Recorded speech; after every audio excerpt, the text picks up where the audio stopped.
Alright, so when you think Duke basketball, Arkansas basketball, I know many people wouldn't see too many similarities in the programs.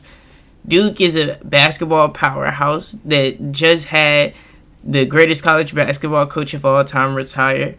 Arkansas is a program that's up and coming with the up and coming head coach and really trying to assert its dominance as a basketball school. But here today, I'm going to touch a few topics that, to me, makes both teams similar going into this season. And the first thing that I want to touch is abundance of ball-dominant guards. Now, Duke recruited a lot of players for this upcoming recruiting class. Obviously, most of the time when we think Duke, 9 times out of 10, Duke players are going one and done. So, Jon Scheyer, his staff, probably didn't assume that Tyrese Proctor would be back. They probably didn't even assume that Jeremy Roach would be back. Honestly, I didn't want Jeremy Roach to come back. And I think he may be the best guard on the team, but I didn't want him to come back to give the young guys an opportunity. When you look at Duke's basketball roster, we have Jeremy Roach, who last year was the captain. I don't think that's changing. He's going to be the captain this year. We have Tyrese Proctor, who, as a Duke fan, I'm not the biggest fan of. I feel like he can run the show, be a floor general. I feel like he's also solid on the defensive end. But I feel like in terms of, other than when it comes to running the show and being a floor general, he lacks a lot offensively. Especially a jump shot. I do not like him shooting the ball whatsoever. Those were 2 major points of our team last year. And when we got going was when Jeremy Roach, when they made the decision to allow Jeremy to move off the ball and let Tyrese Proctor run the show.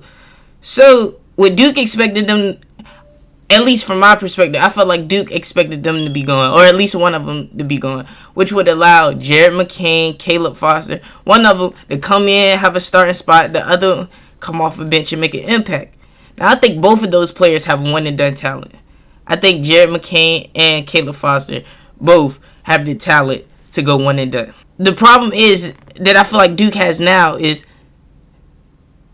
we have our 2 guards from last year back with 2 more NBA guards because they got Tyrese Proctor projected to go top 15 and I don't understand why. So now you add 2 other guys that I think have first round talent into the mix. And now watching Caleb Foster, I've been watching Caleb. I'm an Oak Hill fan. Oak Hill is my favorite high school program in the country. Watching Caleb Foster since his freshman year at Oak Hill. Caleb Foster is a ball dominant guard. Like Tyrese Proctor, he's a floor general. He understands how to control the tempo of the game. When he needs to, he can take over a game and score the rock. He can get his teammates involved. He defends. Which, like, to me, obviously, I haven't seen them together on the court together or going up against each other to say who's better. But to me, from what I've seen, I like Caleb Foster a lot more than I like Tyrese Proctor. And then we have Jared McCain, who I think is the only guard out of the bunch that doesn't need the ball in his hand to impact the game. Jared McCain can run off screens, run off pin downs, back cut. Off the ball, Jared McCain is a mastermind. Like, I've watched him have 30, barely touching the rock. Like, on some Klay Thompson type stuff. He can stroke it offensively. It's just a beauty to watch Jared McCain perform and do what he does. Now, Jared lacks defensively, but he's a light-skinned boy that paints his nails. What you expect? But with that being said, like, I feel like Duke has come to a point where with this Duke roster, what I need to see from them going into the season, these first couple of games, is the ability for those 4 to play together and play off of each other.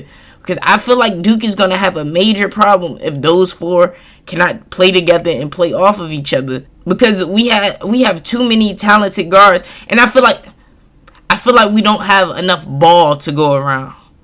With a Jeremy Roach who He was the captain and was the guy at the end of last season, to be honest. He literally won us the ACC championship.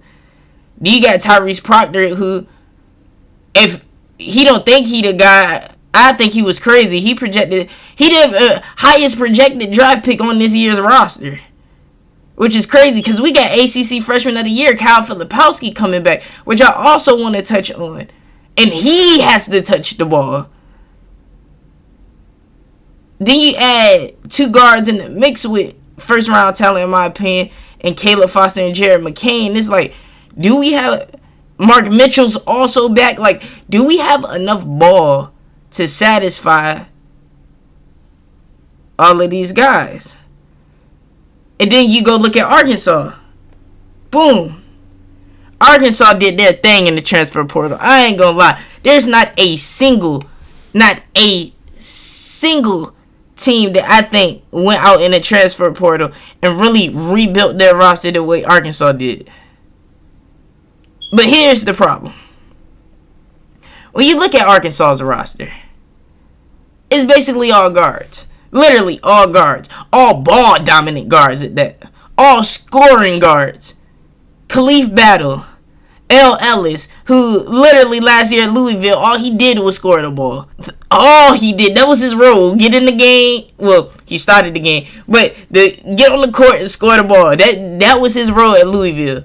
You got Devo Davis, who really isn't a ball dominant guard. He plays both sides of the ball. I really like his game. Layden Blocker, Joseph Pinion, Denna J. Harris, Tremont Mark. Even though some of these guys ain't gonna touch the floor, Jeremiah Davenport. Even though some of these guys ain't gonna touch the floor, it's like, dang, like, they got a lot of guards, a lot of mouths to feed, a lot of guys, and with today's game and social media and NIL and people talking and whispering in your ear, I feel like egos are gonna be there. And with egos being there, I feel like it's gonna be guys feeling like they deserve touches that they aren't going to get. Now, when I'm recording this video, this is after the Purdue scrimmage. And did those guys look good together? Yes. Did they look like they can play together? Yes.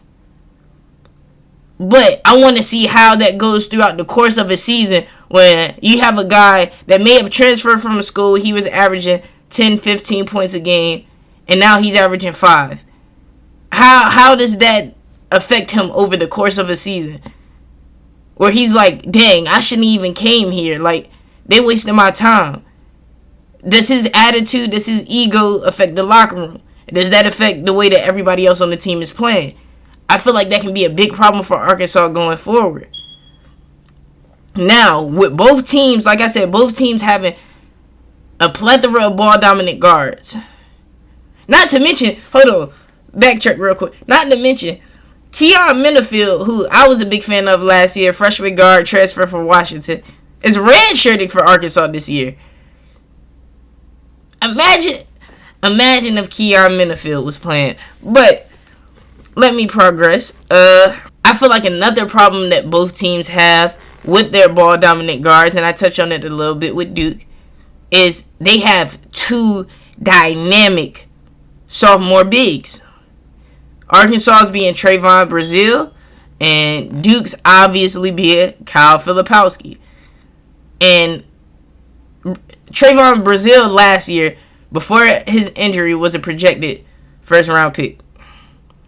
Kyle Filipowski, if he would have went in the draft last year, was getting drafted in the first round.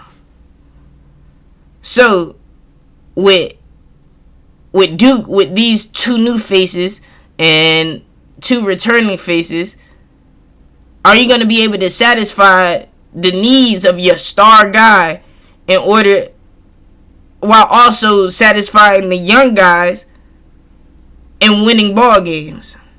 Or are ball games going to be sacrificed trying to make sure that everybody is pleased?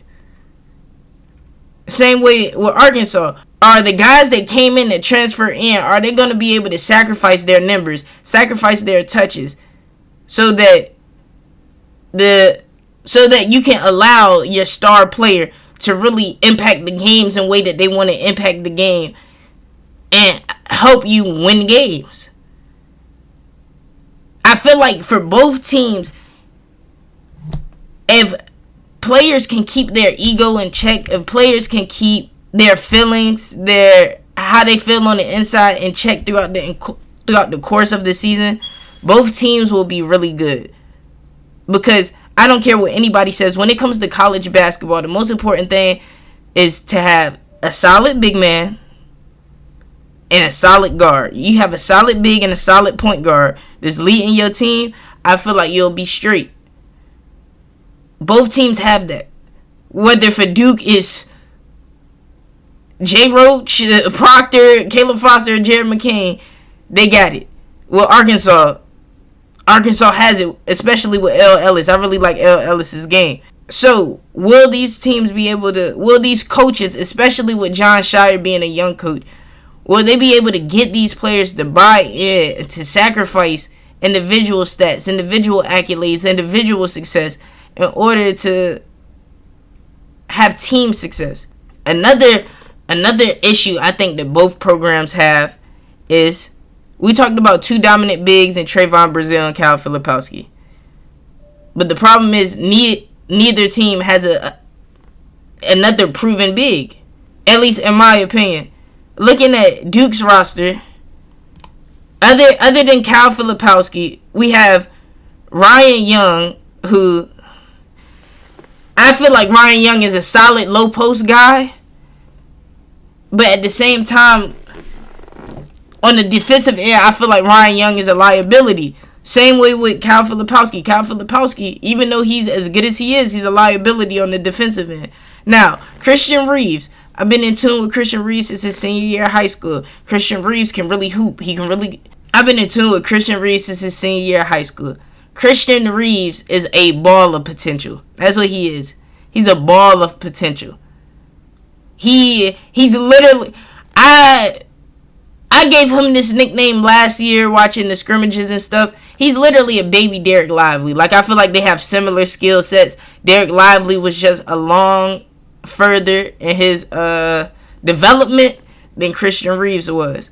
But I call Derek Lively a baby Mark Williams. I feel like all three of those guys really have similar games. So I feel like if Christian Reeves can take that next step in his game and become a lively Mark Williams type guy for us this year, I feel like Duke will be straight. But if he doesn't, Duke is going to have a major hole in the interior defensively, which is going to allow them to lose a plethora of games. Same way I feel with Arkansas.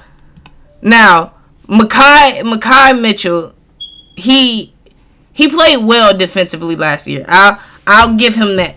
The Mitchell twin played well defensively last year. So honestly, I don't think when it comes to Arkansas, I don't think the problem is as big with Arkansas as it is with Duke. I think the biggest problem with Arkansas comes with the lineups that they have on the floor.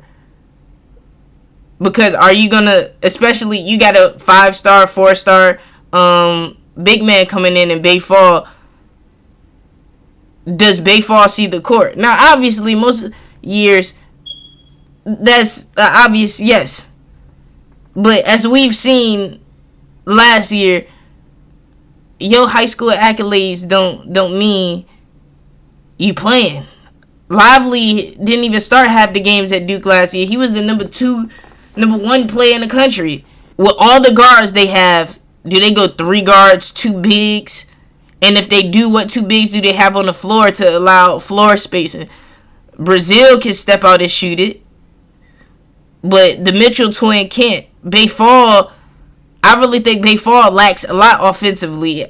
I really don't think he's the best player, but Bay Fall lacks a lot offensively. So when Bay Fall's on the court, like, I feel like with Arkansas is more so who do we have on the floor with Brazile and with the Mitchell twin to be able to allow us to have the best success and allow us to be able to thrive this season. Now, I know y'all probably saying, well, we're going away from the big man. The big man doesn't matter no more in college basketball, which I would beg to differ. A lot of people don't feel like the big man is needed. But if you look at teams like Kansas last year, Kansas didn't have a big man. If y'all didn't know, Kansas last year, their starting five, the tallest player was 6'8", and he played the 3 and the 4. Their center was a 6'6" last year. But when it worked for them at the beginning of the season, but once teams have film on you and have time to game plan against you, Kansas started to struggle. Towards the end of the year, Kansas looked the worst that Kansas had looked throughout the entirety of the season. And you know why? Because coaches were able to find ways to exploit their lack of size. And that's why Arkansas was able to blow Kansas out in the NCAA tournament. And that's why I think not only having players with size, but having players with size that can perform on the court is important. And I feel like with Duke and with Arkansas, other than Trayvon Brazile for Arkansas and the Mitchell twin, will they be able to get solid production out of the other bigs on the roster? Will Duke be able to get solid production out of a big other than Kyle Filipowski, especially on the defensive end? Because if not, I feel like both teams will struggle. Is this video to say that both teams are bad? Absolutely not. Both teams are good teams. Roster-wise, they should be top 10 teams in college basketball. But they're going to have to find a way to address these problems if there's going to be success for this upcoming season. Now, with this being said, if you like the video, make sure you hit the like button, you subscribe, and you share the video with your friends. And until next time, I am out.